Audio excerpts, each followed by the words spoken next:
The Lord be with you. A reading from the Holy Gospel according to Matthew. At that time, Jesus said to his disciples, "Hear then the parable of the sower.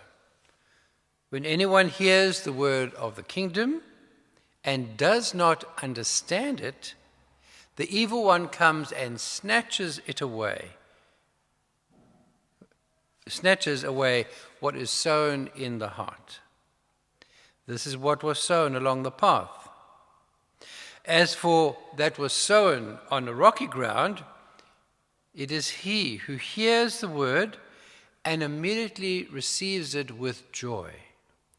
Yet he has no root in himself, but endures for a while. And when tribulation and persecution arises on account of the word, immediately he falls away.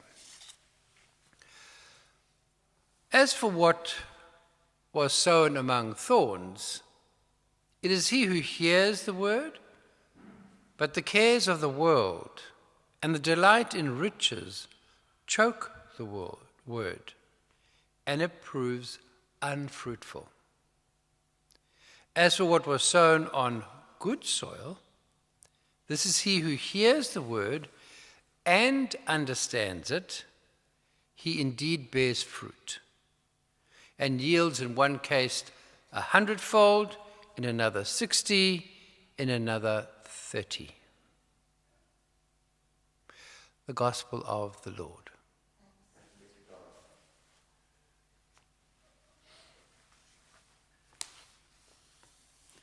So much to learn from this beautiful Gospel. We've been hearing from Matthew 13 over the last couple of days about all these parables, and we're focusing very much on the parable of the seeds and the sower. But I'd like today to focus on the one word that has really touched me, is understand it. So it's about hearing the message of God, but not just hearing it, but understanding it. It is the understanding that starts a whole process from a seed that falls on the path and gets trampled, a seed that falls amongst thorns, or a seed that falls in fertile ground. The fertile ground is when we start to understand.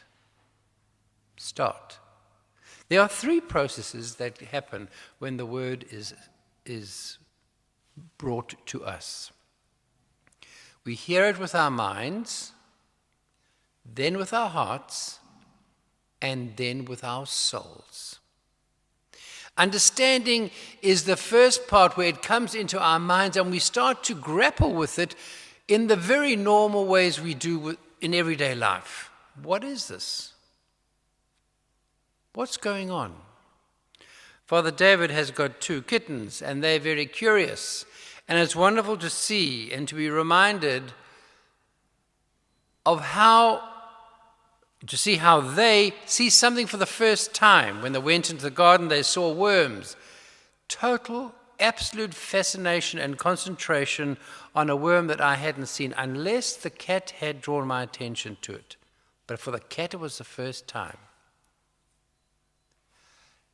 So often when we hear the word of God, we are not fascinated by it. So we do not try and understand it. We do not kind of pour that word to understand what is the meaning behind just the word that we have received. And so it becomes like a seed that is thrown on the path. Trampled, has no effect. But understanding helps us to go to the next level, from mind to heart. And when it is in our heart, we start to relate to that word. It starts to become part of our daily life. But it might not be terribly deep. It might certainly be in the realm of the wheat and the weeds.